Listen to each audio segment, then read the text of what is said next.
I'm not sure if it's recording. Is Yeah. it showing inside this recording? Yes, now it's recording. Okay, good. So I have PurEL. I always don't know how to call his name very well. Well, And, sorry. We want to discuss on autonomous lifestyle. We are really in the beginning of it. We can't. Anyway, what I've also realized that we are already, those people do consistent fasts are already on autonomous lifestyle. The only thing is that we are not totally food free, but with consistency. This is what I've had even with pranic people who are doing autonomy. Both, they say there is the partial and there's full. And another thing is also about not really focusing so much on the food part of the autonomy, because it's not just this lifestyle is not just about abstaining from food, but we can say food absence is like almost half of the thing. If you can be able to stay away from food for some time or for good, that is almost like half of it. But then there are other aspects of it. And we really wanted to dwell on this aspect of this kind of lifestyle, on what we call positivity, positive energy, good emotions, positive thoughts, how they're important in this kind of lifestyle. Yeah. So welcome, PurEL. thank you, thank you. Yes, I mean, there's so much to talk about fasting overall, but I think, as you said, a lot of people miss the idea of making it a long-term thing, because, okay, in the beginning, depending how you discover this, maybe most people have some that started have some sickness or some issue that pushes them in that direction, right? Which already means that you already have a struggle, and it's not easy to handle. So, and now you're going for something else that is kind of most people don't even end up doing in their life. And sometimes we see it like a war, right? Like we use this tool to fight against the disease that we have. But the problem with that is that at some point it's like counterintuitive, because what you discover is, as you're fasting more, you start to have more clarity of mind, and essentially you have synchronicities all around you, and you start to essentially manifest things much faster. And if your mind didn't adapt yet, which is I think what we talked about in our last call, and you don't stay positive through this process because you went too fast, and now it's very difficult, for example, and suddenly you have something in your life that came up, and now you're going to be in this mood, and you can self-distract this way. And I think that's why I think that a lot of people go too fast with the fasting, because these days there's so much information, and thanks to you as well for interviewing all these people, and people, for me personally, like with Ellie Tomelamine, somebody that I worked with as well and still work with, that haven't eaten or drink anything for like 2 or 3 years now, and has been on this breatharian path for 20 years.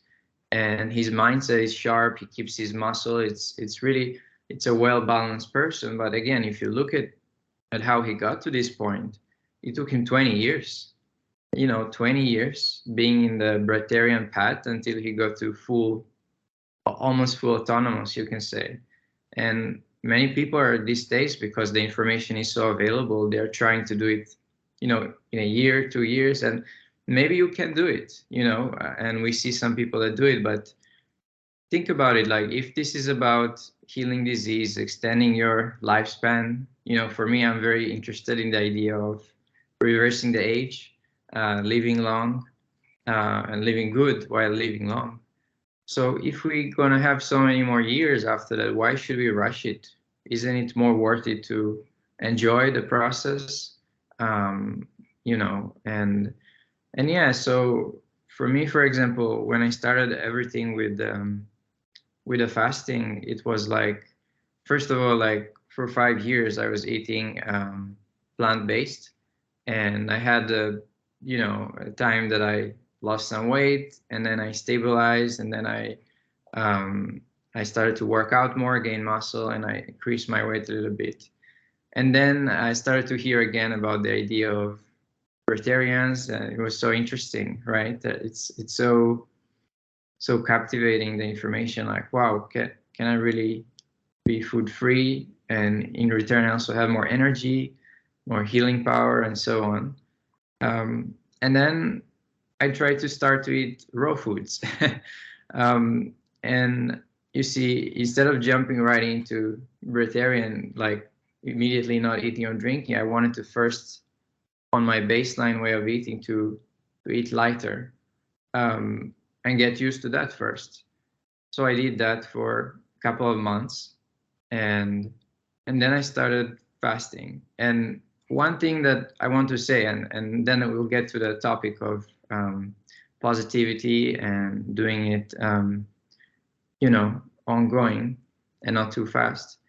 I remember one thing that Ellie Tom said, that basically start to master it one day at a time, right? And make it like a habit. So it's almost like the gym, right? If you do 6 days in 1 week and then you come back to it 1 month later, that's not how you work out. You usually pick 1 or 2 days and you consistently maintain them. So it accumulates. And I think one thing that a lot of us discovered is that the fasting is cumulative as well. It doesn't have to be necessarily just one time a long fast, but if you do, let's say, 1 day a week, now 15% of your life you're fasting. So that's already a great thing. And yeah, and I started to do it like in the beginning 1 day, and I thought, wow, this should be hard, right? But then it wasn't that difficult. But I made it for myself the rule, the principle of, I'm not in this to suffer. In me in particularly, I didn't have a major disease. I had a feeling that I want to get super healthy, to have a higher capacity to handle everything that I'm doing in my life. And so yeah, I started with the 1 day a week, and when I did that, I said, I don't have a limit. I will see how my body feel. If I feel like I need to do 12 hours, I'll do 12 hours. If I can do 1 day, I'll do 1 day. And I ended up doing a day and a half, I think, the first time. And I felt that I could go longer, but I stopped on purpose because I thought it's more important to stick to it every week. That's what I learned. And then the next week it was again 1 day, 2 days, and then back to 1 day. But every week I did a fast, a dry fast. And eventually I was able to do 3 days, and until to the point that I did about, I think, 15 weeks in a row of dry fasting. And I felt so good this way. Every time I started on Friday around 6 p.m., and then I finished it when I was ready. And what I noticed, one very important thing that I noticed, is every time that I went out of the fast, it was easier psychologically to change the rest of the week, how I eat, the baseline of how I eat, I call it. I was able to eat lighter and lighter without telling myself that I have to. I didn't set, I have to do this. But because I came out of the dry fasting, my body changed. And now it felt like, I don't like so much this food. And it came from eating all kinds of raw food, the most complex things and heavy and dehydrated and so on, to a bit lighter, more salads. If I eat raw food, a little bit more fruits, right? And eventually it was more liquids and more. So I like this idea that to gradually fast weekly, to notice what your body is telling you, and to little by little change the baseline way you are eating. So it's never too far away, because obviously if you're, for somebody, dry fasting 1 day, if he eats meat in the week, it might be very difficult. So it might be wise to start with just, you know, fruit fasting for a day or something like that. And then naturally he would feel like, oh, my body doesn't ask for meat anymore. So I feel this is a healthier approach than saying to somebody, you know, just eliminate everything that you're used to, because you start to realize that a lot of the things are in the mind, and people have to adapt their mind, you know, and to stay positive with this as you go through changing things. But anyways, just to finalize this short background, then I got recently to 5 days of fasting. I did a few already of dry fasting. And then I realized, wow, my weekly habit that was so amazing, right? Every Friday I was doing dry fasting and I was stable on that. Now I cannot do it anymore, because when I do 5 days of dry fasting, I need a longer time to recover, right? And that was a journey on its own to figure out, because when I broke the habit in a way, it was harder to come back to it, because I didn't have the exact same time to start again and got confused. And in that time in my life also, I started to have a lot of things happening, because I have 5 different businesses that I'm handling, some online, some physical. And I'm creating new things all the time. I have like many people that I work with. And I had some stress in my life, and then I realized that it made it much more difficult to fast, you know. So in one way, the fasting makes it easier for you to handle stress. It's like the stress goes in and out of the body very quickly. I got to a point that if I have stress at work, let's say, and then I take 15 seconds to close my eyes and breathe, I cry it out, the stress right away. And it was so cool. Like for me, like as an entrepreneur, like I can take out the stress out of my body very quickly. So there's a lot of amazing benefits of fasting. But anyways, the point is that you have to expect that you will have some times in your life that things happen, and then from environment, from work, from whatever, and then it's more difficult to handle that part wherever point you are in the journey, right, to become autonomous and so on. So what I like to do is never go 100%, you know, go 80%, but progress through this 80%. For example, if I do 2 days of dry fasting, which I just did now, I could have done 3, 4 easily. But in this moment, because I didn't fast for 2 weeks, and I had a lot of stress the last week in work, I mean. So I felt to do 2 days. That's whatever it is, 80% of my capacity. And now I'm not over stressing about it, but I progressed, because last week I didn't fast. And then next time I can do more.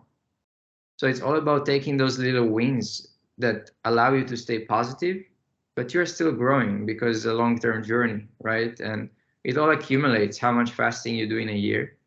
And these are some of my initial thoughts. But Frederick, if you want to take it to another direction, I'll be more than happy.